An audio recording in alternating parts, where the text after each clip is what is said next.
I-reveal daw ni Regine Velasquez ang costumes niya para sa kanyang gay role sa bagong project niya sa Kapuso Network.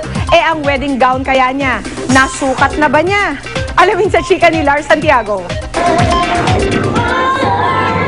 Kinarir ng husto ang costume at makeup ni Regine Velasquez sa papel niya bilang gay performer sa bagong romantic comedy series niya sa GMA na I Heart You Pare.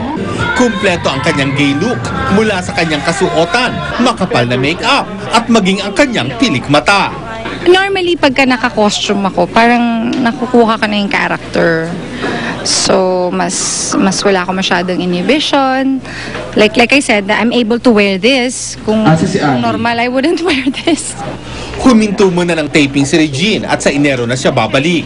Gusto naman daw niyang magpahinga at ayusin ang mga detalye para sa pagdating na kasal nila ng nobyong si Ogie Alcacid.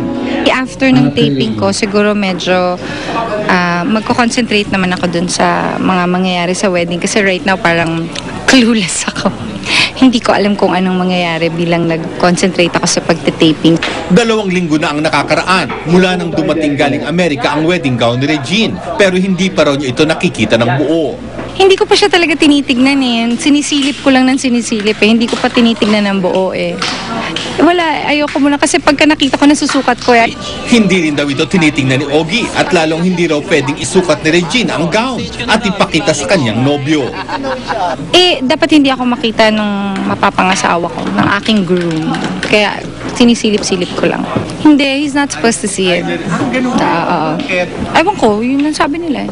Para may surprise, I guess.